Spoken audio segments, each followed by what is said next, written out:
Welcome to my game play. আজকে অনেক দিন পরে এমএলবিতে ঢুকছি, তো অনেক দিন পরে গোল্ডেন পাইছি ফাইনালি। এখন ভাবতেছি কোন এমএমটা নিব, ক্লিন গ্রেঞ্জার মালিস এগুলো তো লক তা সোলো খেলার জন্য খেলতেছি, তাহলে 1-1 বেস্ট, তাই 1-1 পিক করে নিলাম। 1-1-এর কাউন্টার আছে, বাট এখন বর্তমানে বেস্ট মেটা 1-1 মারা কঠিন। 1-1 মুভমেন্টটার জন্য 1-1 এখন বেস্ট।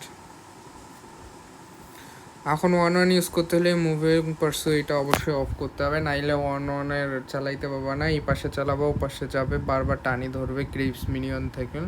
সো এটা সবার উচিত মাস্ট বি বন্ধ করে রাখা। তো আমি তো ফার্স্টে ভাবছিলাম অ্যাগ্রেসিভ হব, কজ 1-1 নিছি, তাই ক্যারির উপরে শুরিকেন ফিকাই, কিন্তু শুরিকেনটা পিছনেরটাতে ভাঙছে। বাট আমার তো আলটি কেবল তো ফার্স্ট লেভেলে, তা দেখি ক্যারি ট্রু ড্যামেজে ভাই সামনে দাঁড়ানো যায় না ভাই। আর্লি গেমে ক্যারির ড্যামেজ অনেক বেশি প্রায়। আমি বুঝতে পারি 1-1 দিয়ে ওর সাথে পাওয়া যাবে না, ক্যারির ড্যামেজ অনেক বেশি। এই দেখো পান্ডাটাও চলে আসছে। আমি এইটাই করছি যে ওদের রুমটা কই। আমাদের রুম ম্যাপে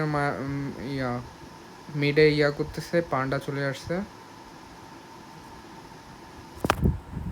এটাই ভাবতেছিলাম।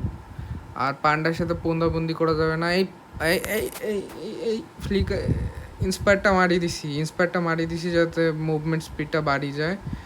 আরেকটা জিনিস, 1-1-এর মুভমেন্ট স্পিড বাড়ে হচ্ছে শুধুমাত্র ওই বেসিক অ্যাটাকের স্পিডের উপর। তো তোমাদের সবার উচিত বেসিক অ্যাটাক মানে ট্রিনিটি আইটেম নয় ইউজ করা উচিত, কজ মানে অ্যাটাক স্পিড আইটেম ইউজ করা উচিত, নাইলে তোমার 1-1-এর মুভমেন্ট অনেক স্লো পাবা। সো সবাই অ্যাটাক স্পিড আইটেম বিল্ড করিও। আর নিনজা টেকনিকের মাধ্যমে আমি বেসে আসে হিল নেই, তোমরা ইউজ করতে পারো নিনজা টেকনিকটা। আর একটা কারণবশত আমি হচ্ছে সাউন্ড অফ করে গেম খেলি, তো তাই হচ্ছে গেমের সাউন্ডটা রেকর্ড হয়নি, প্লিজ অ্যাডজাস্ট। সো 1-1 আমি সামনে 1-1 নিয়ে পুন্দাচ্ছি, কারণ পিছে আমার হাইপার আছে। তো লেন ক্লিয়ার হয়েছে, তো ভাবছি যে এখন মিড লেনে একটু যা গোল্ড কালেক্ট করি। দেখো হালারপুত কি বলো শালা, ক্যারি নিয়ে আলু কার্ড হয়ে মরে ক্যারির কাছে। কি যে কই এগুলা পোলাপাই না, ক্যারির কাছে বলে মরে আলু কার্ড নিয়ে। তা ওর সাথে ভালো একটা পন্দি করে শুরিকেন আলটিটা অ্যাক্টিভ করতে পাইছি, এই আলটি দিয়ে দিলাম, ভালো হয়েছে। কিন্তু মারতে পারিনি। ভাবছিলাম যে কিল পেয়ে যাবো, কজ পান্ডা হচ্ছে ফ্লিকার মারিয়া চলে গেল, কিন্তু ভাবছিলাম যে কিলটা পাবো, ক্যারির উপরে টার্গেট হয়েছে, কিন্তু ফার্স্টে তো এত ড্যামেজ আসে না, তাই আর পাইলাম না। দেখো আমি করছি পাশা, তোকে আমি চিনি না, আমি এখন গোল্ড কালেক্ট করব। হ্যাঁ, তোমাদের সবার উচিত এইখানে গোল্ড কালেক্ট করা। এই টিম ফাইট করে এই এই আমার নেটের ডিস্টার্ব। তোমরা ভাবতে পারো যে এটা আমার ডিভাইসের সমস্যা, না, এটা হচ্ছে নেট এরকম বাড়ি মারতেছে, মানে কোনো কিছু নয়, পুরো স্টাক 3-4 সেকেন্ডের জন্য আমি পুরো স্টাক ফ্রিজ। এই জন্য অবশ্য মাইর খাইছি অনেকগুলো গেম প্লেতে। সো এখানে কিল পাবো, এই পেয়ে গেছি কিল। আসলে ক্যারি নিছে কেন বা আমি এটা বুঝি না। আমাদের টিমে তো সেরকম হেভি ট্যাঙ্ক নাই। আলুকার তো ট্যাঙ্কি না, আলুকার ট্যাঙ্কি হইলে ওর ক্যারি না মানে মানানসই। এই হায়াবুসা চলে আসছে, আমি ওটাই ভাবতেছিলাম যে ওদের হাইপারটা কই। অবশ্য আমাকে মারা ট্রাই করছে, আমি 1-1-এর সেকেন্ড স্কিলে বাঁচে গেছি। হ্যাঁ, 1-1-এর সেকেন্ড স্কিল অনেক বেশি গুরুত্বপূর্ণ, কারণ 1-1 এর সেকেন্ড স্কিলের মাধ্যমে তোমার হচ্ছে সকল 1-1-এর সেকেন্ড স্কিল। এই বাঁচে গেছি এখনই কইতে তো দেখি মরে যায়। নিনজা টেকনিকের মাধ্যমে তারপরে বেসে চলে আসছি। তারপর হ্যাঁ, 1-1-এর সেকেন্ড স্কিল অনেক বেশি ইম্পর্টেন্ট, কজ এটা সিসি রিমুভ করে দেয়। আর ক্যারিনো বেহুতা লাগছে, কারণ হচ্ছে ব্লেড আর্মার নিলে তোর কাউন্টার হয়ে যায়। দেখো যেগুলো ক্রিটিক্যাল মার্কসম্যান লাইক ইরিথেল, লাইলা, এগুলাকে কাউন্টার করার জন্য এই ব্লেডার মানে এই মারি দিতে বেশি, বাট এইচপি লো হয়ে গেছে, তো এটা সিক্রেট রিকল টেকনিকের মাধ্যমে বেশি চলে আসছে। আমি দেখতেছিলাম এর পাশে ইয়ারে মারি দিছে, ক্যারি আমার বেস ভাঙ্গি, টাওয়ার ভাঙ্গি দিছে, তা ওর প্রতিশোধ নিতে যাচ্ছে। এই কইরে কই, এই লো লো লো, মনে হয় না আলটি লাগবে। এই ডান। হ্যাঁ, ক্যারির মতো ওয়ান ওয়ানের সাথে পায় কখনো। One one is one one, one of the best marksman. One ওয়ানকে কাউন্টার করতে হলে ইরিথেল নিলে খুব সাবধানে খেলতে হবে, কোজ ইরিথেল এই ওয়ান ওয়ানে কাউন্টার মাত্র একটা আলটি দিয়ে হবে। এরপরে ভাবলাম, এরপরে সব ভাবতেছি ইয়ানো লাগবে, হাস করলাম মিড লেনে যাওয়া, গোলটা কালেক্ট করতেছি, গোলটা কালেক্ট করে ভাবতেছি পাশারে মারা যায় কিনা, পরে ভাবলাম যে না, ওর আলটিমেট থাকলে আমি মরি পড়বো। আমি আলটি অন করার আগে তাই একটু ডায়রতের কাছে যাচ্ছে, ডায়রতের কাছে যা পুন্দি করবো। এই এই আরে হ্যাঁ, পাশা দেখে আলটি দিয়ে দিছে, বাঁচি গেছি পাশা আলটি থেকে। আরে গ্যাং দিতে আসছে রে, ভাগ্য ভালো ইন্সপায়ার ছিল দেখে মুভমেন্ট স্পিড বেশি হয়ে গেছে, যার কারণে বাঁচি গেছি কোনো রকম।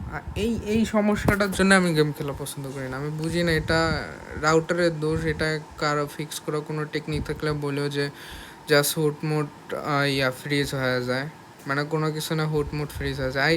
বেলা এই আমি ওখানে কিন্তু মনে না, ওটা হচ্ছে সিক্রেট নিনজা টেকনিক। আমি ভাবছিলাম ওখানে যাব, ইয়ারে মারি দেবো, আমি আর জানতাম না শালা ক্যারি কাছে আলটিমেট ছিল, আলটিমেট দিয়ে আমাকে ভরে দিছে। এই আবার এই নেটের এই গ্লিচটা, মানে এটা কি বুঝতেছি না, নেটের গ্লিচ না আমার ফোনের সমস্যা, যতদূর মনে হয় ফোনের তো সমস্যা হওয়ার কথা না।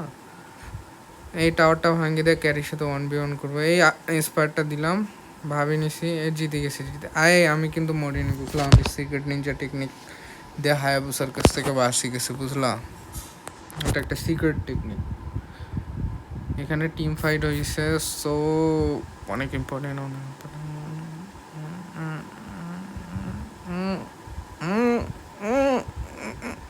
এটা বাপরে বাসি গেছে। আমি ভাবছিলাম যে পাশার সেকেন্ড স্কিল থাকলে ঠুস করে মারি দিলে মরি যাবো, যদিও ওয়ান ওয়ান সবচেয়ে বেশি স্কুইশি,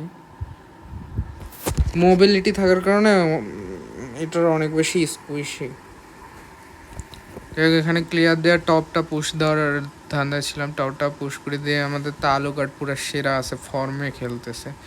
এরপরে ডেমন হার্টটা শর্ট নিলাম, cause movement speed, attack speed is equal to movement speed, so হয় না। সে ডাইরত আমাকে মারার চেষ্টা করতেছে, আমি টপটা পুশ দিতে দিল না, বাট মারতে ব্যর্থ হয়েছে আমাকে। সো এখানে টিম ফাইট হওয়ার একটা পসিবিলিটি দেখতেছি, তাই আমি যাচ্ছি, কিন্তু টিম ফাইটটা হইল না। পরে সামনে হায়াবুসা, কিন্তু ভাবতেছে এই টিম ফাইট হয়ে গেছে, এই মারতে হবে। আরে পাশা ব্যাক দেয়ার ইন্সপায়ার অন, পাশা ইজ গন, এই উঠে গেছে, ডান, ডেট। এটাই মজা সবচেয়ে, অন্য খেলে এটাই সবচেয়ে বেশি মজা, যে একবার হাওয়ায় উঠে গেলে বাকিটুকু সিনেমা। তা আমি মিডল্যান্ডটা পুশ করার চেষ্টা করতেছি, তো পুশ করে দিয়ে ভাবছিলাম যে ম্যাচ ইন্ড হয়ে গেছে, কিন্তু হবে না, কজ অনেক লোক উল্টা 9 মিনিটের মধ্যে তো বুঝে, অনেক লোক উল্টা না আমাকে বলতেছে আলুকট পুশ করতে, তাই ওর টপে এসে পুশ করতেছিলাম, তারপর না দেখি যে ক্যারি এই নেটটা আবার ডিস্টার্ব দিচ্ছে, এই ফ্রিজ হয়ে যায় গেমটা পুরো, কোনো কথা নেই বার্তা নেই, ডাইরেক্ট ফ্রিজ। পাশে ফাইট হওয়ার জন্য, বাট আমি এটা পুশ করি দিয়ে যাই। এই ডাইরেক্ট ডেড। দেখো ভাই তোমরা, এ হায়াবুসা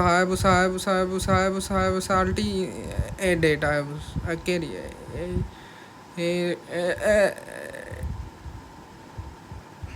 তোমার মতো আমিও কনফিউজ, ওটা কাকে মারছিলাম, ভাবছিলাম হায়াবুসারে, পরে দেখি ওটা ক্যারি মরছে। যাই হোক, আলুকাট তখন লর্ডের জন্য ডাকে, বাট আমি পুশ দিতে চাচ্ছিলাম, ইন্ড হবে ম্যাচ, কজ এখন ইন করা যাবে ওরাইয়া, বাট আমার টিমমেট এত বড় বলদ, শালারা পুশ না দিয়ে এখানে ঘুরতেছিল। কি আর কই, এরকম ব্রেনলেস পুমা। ডায়রত অবশ্য ড্যামেজ বিল্ড করছে, তাই এত তাড়াতাড়ি মারতে পাইছি। আসলে ড্যামেজ বিল্ড করা উচিত না, ডায়রোডের অ্যাটাক ইস হাইব্রিড বিল্ড করা উচিত। তা লর্ড নিয়ে ভাবতেছি এবার পুষ দেওয়া ইন করবো। তা পাশা একটু জ্বালাচ্ছিল, তা রোজ গোল্ড নিছি, ওই রোজ গোল্ড নিলাম। তো এই এই আমি বেস লক করি দিয়ে ম্যাচ ইন করছি। তাহলে খেলা হবে নেক্সট দিন, দেখা হচ্ছে।